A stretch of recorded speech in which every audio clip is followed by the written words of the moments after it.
ओम शांति। 23 जनवरी 2023। बाबा के महावाक्य। मीठे बच्चे, पवित्रता बिना भारत स्वर्ग बन नहीं सकता। तुम्हें श्रीमत है, घर गृहस्थ में रहते पवित्र बनो, दोनों तरफ तोड़ निभाओ। प्रश्न। दूसरे सत्संगों व आश्रमों से यहाँ की कौन सी रस्म बिल्कुल न्यारी है? उत्तर। उन आश्रमों में मनुष्य जाकर रहते हैं, समझते हैं संग अच्छा है, घर आदि का हंगामा नहीं है, एम ऑब्जेक्ट कुछ नहीं। परंतु यहाँ तो तुम मर्जीवा बनते हो, तुम्हें घर बार नहीं छुड़ाया जाता। घर में रह तुम्हें ज्ञान अमृत पीना है, रूहानी सेवा करनी है। ये रस्म उन सत्संगों में नहीं है। ओम शांति।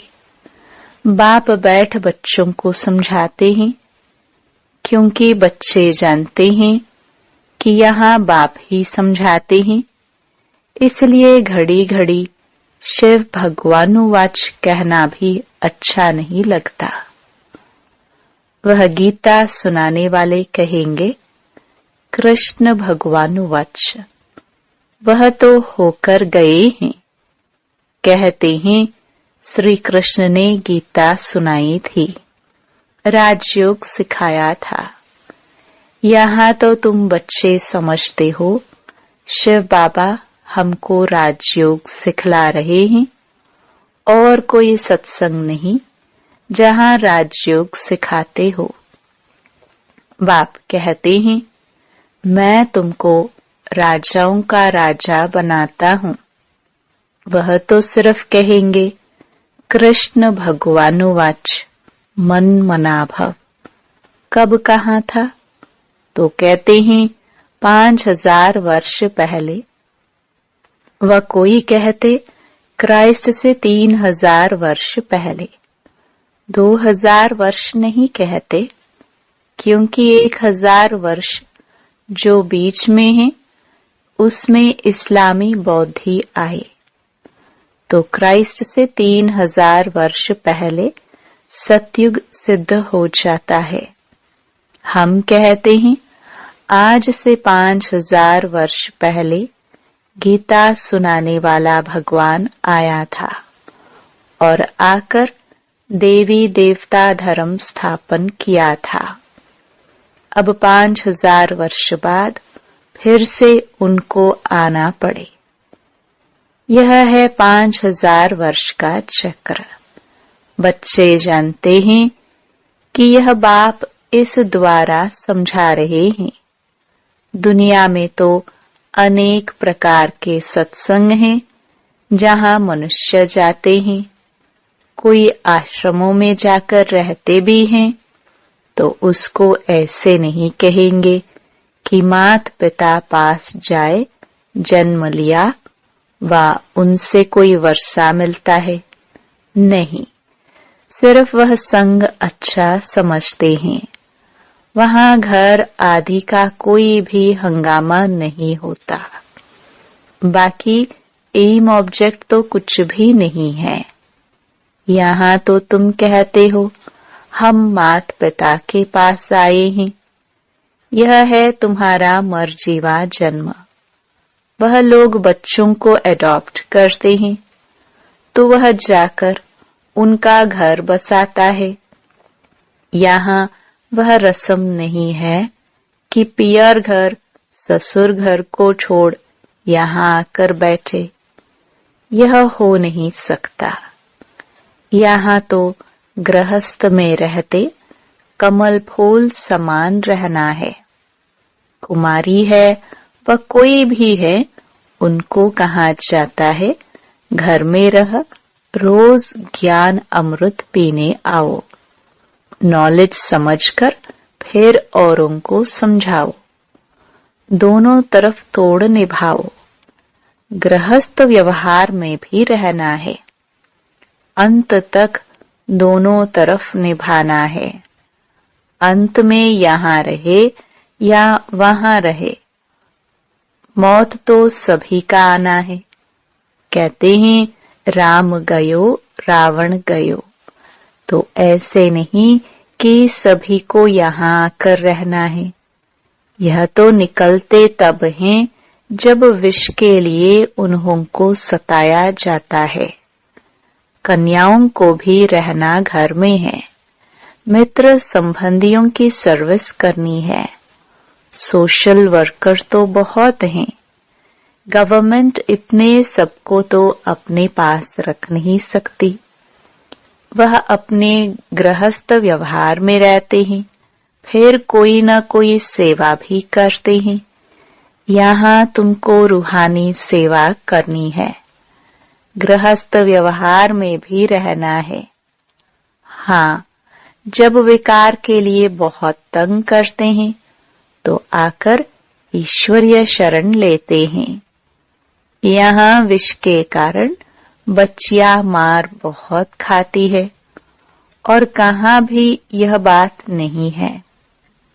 यहाँ तो पवित्र रहना पड़ता है। गवर्नमेंट भी पवित्रता चाहती है, परंतु गृहस्थ व्यवहार में रहते पवित्र बनाने की ताकत ईश्वर में ही रहती है। समय ऐसा है जो गवर्नमेंट भी चाहती है कि बच्चे जास्ती पैदा न हो, क्योंकि गरीबी बहुत है। तो चाहते हैं भारत में पवित्रता हो, बच्चे कम हो। बाप कहते हैं बच्चे पवित्र बनो तो पवित्र दुनिया के मालिक बनेंगे। यह बात उन्हों की बुद्धि में नहीं है। भारत पवित्र था, अभी अपवित्र है। सभी आत्माएं खुद भी चाहती हैं कि पवित्र बने। यहाँ दुख बहुत है। तुम बच्चे जानते हो कि पवित्रता बिगर भारत स्वर्ग हो नहीं सकता। नरक में है ही दुख। अब नरक तो और कोई चीज नहीं। जैसे गरुड़ पुराण में दिखाते हैं, वैतरणी नदी है जिसमें मनुष्य गोते खाते हैं। ऐसे तो कोई नदी है नहीं जहाँ सजाए खाते हो। सजाए तो गर्भ जेल में मिलती हैं। सतयुग में तो गर्भ जेल होता नहीं जहाँ सजाए मिले। गर्भ महल होता है। इस समय सारी दुनिया जीती जागती नरक है, जहाँ मनुष्य दुखी हैं, रोगी हैं, एक दो को दुख देते रहते हैं। स्वर्ग में यह कुछ होता नहीं। अब बाप समझाते हैं, मैं तुम्हारा बेहद का बाप हूँ, मैं रचयिता हूँ, तो जरूर स्वर्ग नई दुनिया रचूंगा। स्वर्ग के लिए आदि सनातन देवी देवता धर्म रचूंगा। कहते हैं तुम मात पिता कल्प कल्प यह राजयोग सिखाया था। ब्रह्मा द्वारा बैठ सभी वेद शास्त्रों के आदि मध्य अंत का राज समझाते हैं। बिल्कुल अनपढ़ को बैठ पढ़ाते हैं तो कहते थे ना, हे भगवान आओ, पतित तो वहां जा न सके, तो पावन बनाने लिए उनको जरूर यहाँ आना पड़े। तुम बच्चों को याद दिलाते हैं कि कल्प पहले भी तुमको राजयोग सिखाया था। पूछा जाता है कि आगे कभी यह नॉलेज ली है? तो कहते हैं हाँ, 5000 वर्ष पहले हमने यह ज्ञान लिया था। यह बातें हैं नई। नया युग, नया धर्म, फिर से स्थापन होता है।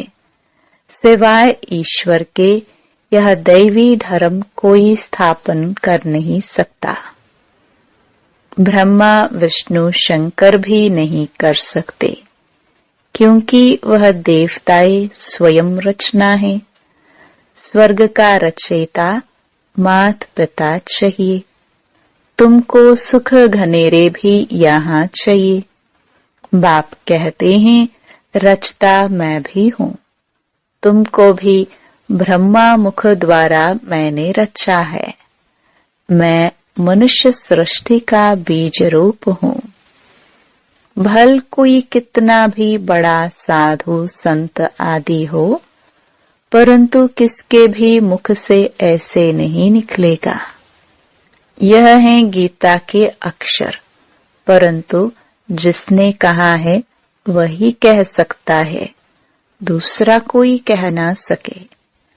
सिर्फ फर्क यह है कि निराकार के बदले श्री कृष्ण को भगवान कह देते हैं। बाप कहते हैं मैं मनुष्य सृष्टि का बीज रूप परम धाम में रहने वाला निराकार परमात्मा हूँ। तुम भी समझ सकते हो। साकार मनुष्य तो अपने को बीज रूप कह ना सके। ब्रह्मा विष्णु शंकर भी नहीं कह सकते। यह तो जानते हैं कि सबको रचने वाला शिव बाबा है। मैं दैवी धर्म की स्थापना कर रहा हूँ।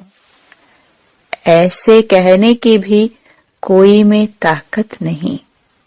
भल अपने को श्री कृष्ण कहलाए, ब्रह्मा कहलाए, शंकर कहलाए, बहुत अपने को अवतार भी कहलाते हैं, परंतु है सब झूठ। यहाँ आकर जब सुनेंगे तो समझेंगे बरोबर बाप तो एक है, अवतार भी एक है। वह कहते हैं मैं तुमको साथ ले जाऊंगा। ऐसे कहने की भी कोई में ताकत नहीं। 5000 वर्ष पहले भी गीता के भगवान शिव बाबा ने कहा था, जिसने ही आदि सनातन धर्म की स्थापना की थी, वही अब कर रहे हैं। गाया हुआ भी है, मच्छरों सदृश आत्माएं गई, तो बाप गाइड बन सभी को आए लिबरेट करते हैं। अब कलयुग का अंत है, उसके बाद सतयुग आना है, तो जरूर आकर पवित्र बनाए, पवित्र दुनिया में ले जाएगा। गीता में कुछ न कुछ अक्षर हैं। समझते हैं इस धर्म के लिए शास्त्र तो चाहिए ना, तो गीता शास्त्र बैठ बनाया है। सर्वशास्त्रमयी शिरोमणि नंबर 1 माता, परंतु नाम बदल दिया है। बाप जो इस समय एक्ट करते हैं वह थोड़े ही द्वापर में लिखेंगे। गीता फिर भी वही निकलेगी। ड्रामा में यही गीता नोंधी हुई है। जैसे बाप फिर से मनुष्य को देवता बनाते हैं, वैसे शास्त्र भी बाद में कोई फिर से बैठ लिखेंगे। सतयुग में कोई शास्त्र नहीं होगा। बाप सारे चक्र का राज बैठ समझाते हैं। तुम समझते हो हमने यह 84 जन्मों का चक्र पूरा किया। आदि सनातन देवी देवता धर्म वाले ही मैक्सिमम 84 जन्म लेते हैं। बाकी मनुष्यों की तो बाद में वृद्धि होती है, वह थोड़े ही इतने जन्म लेंगे। बाप इस ब्रह्मा मुख से बैठ समझाते हैं। यह जो दादा है जिसका हमने तन लोन लिया है, वह भी अपने जन्मों को नहीं जानते थे। यह है व्यक्त प्रजापिता ब्रह्मा, वह है अव्यक्त, है दोनों एक। तुम भी इस ज्ञान से सूक्ष्म वतनवासी फरिश्ते बन रहे हो। सूक्ष्म वतनवासियों को फरिश्ता कहते हैं क्योंकि हड्डी मांस नहीं है। ब्रह्मा विष्णु शंकर को भी हड्डी मांस नहीं है, फिर उन्हों के चित्र कैसे बनाते हैं? शिव का भी चित्र बनाते हैं, है तो वह स्टार। उनका भी रूप बनाते हैं। ब्रह्मा विष्णु शंकर तो सूक्ष्म हैं। जैसे मनुष्यों का बनाते हैं वैसे शंकर का तो बना न सके, क्योंकि उनका हड्डी मांस का शरीर तो है नहीं। हम तो समझाने लिए ऐसे स्थूल बनाते हैं, परंतु तुम भी देखते हो कि वह सूक्ष्म है। अच्छा, मीठे मीठे सिखिलदे बच्चों प्रति माता पिता बाप दादा का याद प्यार और गुड मॉर्निंग। रूहानी बाप की रूहानी बच्चों को नमस्ते।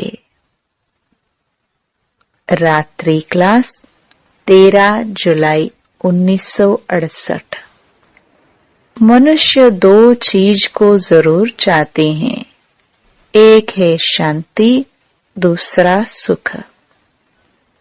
विश्व में शांति व अपने लिए शांति, विश्व पर सुख व अपने लिए सुख की चाह रहती है मनुष्यों को। तो पूछना होता है कि अभी अशांति है तो जरूर कब शांति हुई होगी, परंतु वह कब कैसे होती है, अशांति क्यों हुई, यह कोई को पता ही नहीं है, क्योंकि घोर अंधियारे में है। तुम शांति और सुख के लिए सबको बहुत अच्छा रास्ता बताते हो, तो सुनकर उन्हें खुशी होती है, लेकिन जब सुनते हैं पावन भी बनना है तो ठंडे पड़ जाते हैं। यह विकार है सभी का दुश्मन और फिर सभी का प्यारा है। इसको छोड़ने में हृदय विदीर्ण होता है। नाम भी है विष, फिर भी छोड़ते नहीं हैं। तुम कितना माथा मारते हो, फिर भी हार खा लेते हैं। सारी पवित्रता की ही बात है, इनमें बहुत फेल होते हैं। कोई कन्या को देखा तो आकर्षण होती है, क्रोध व लोभ व मोह की आकर्षण नहीं होती है। काम महाशत्रु है, इन पर जीत पाना महावीर का काम है। देह अभिमान के बाद पहले काम ही आता है, इन पर जीत पानी है। जो पवित्र हैं उनके आगे अपवित्र कामी मनुष्य नमन करते हैं। कहते हैं हम विकारी, आप निर्विकारी। ऐसे नहीं कहते, हम क्रोधी लोभी, सारी बात विकार की है। शादी करते ही हैं विकार के लिए, यह फुरना रहता है माँ बाप को। बड़े हो तो पैसा भी देंगे, विकार में भी जाएंगे। विकार में न जाए तो झगड़ा मच जाए। तुम बच्चों को समझाना होता है, यह देवताएं संपूर्ण निर्विकारी थे। तुम्हारे पास एम ऑब्जेक्ट सामने है। नर से नारायण राजाओं का भी राजा बनना है। चित्र सामने है, इसको सत्संग नहीं कहा जाता है, ये पाठशाला है। सच्चा सत्संग सच्चे बाप के साथ तब हो जब सम्मुख राजयोग सिखावे। सत का संग चाहिए, वही गीता का ज्ञान देते हैं, अर्थात राजयोग सिखलाते हैं। बाप कोई गीता सुनाते नहीं, मनुष्य समझते हैं नाम है गीता पाठशाला तो जाकर गीता सुने, इतनी कशिश होती है। ये सच्ची गीता पाठशाला है जहाँ 1 सेकंड में सद्गति, हेल्थ, वेल्थ और हैप्पीनेस मिलती है। तो पूछे, सच्ची गीता पाठशाला क्यों लिखते हो? सिर्फ गीता पाठशाला लिखना कॉमन हो जाता है। सच्ची अक्षर पढ़ने से कैच हो सकती है, शायद झूठी भी है, तो सच्ची अक्षर जरूर लिखना पड़े। पावन दुनिया सत्य को, पतित दुनिया कलयुग को कहा जाता है। सतयुग में यह पावन थे। कैसे बने सो सिखलाते हैं।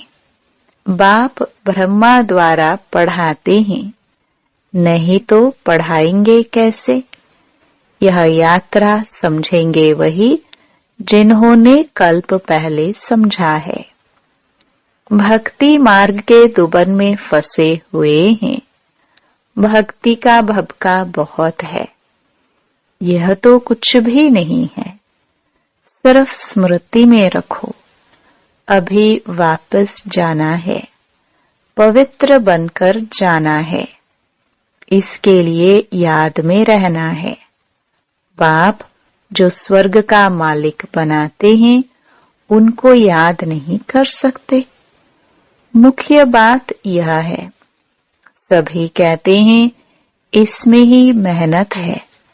बच्चे भाषण तो अच्छा करते हैं, परंतु योग में रहकर समझाए तो असर भी अच्छा होगा। याद में तुमको ताकत मिलती है। सतो प्रधान बनने से सतो प्रधान विश्व के मालिक बनेंगे। याद को निष्ठा कहेंगे क्या? हम आधा घंटा निष्ठा में बैठे, ये रॉन्ग है।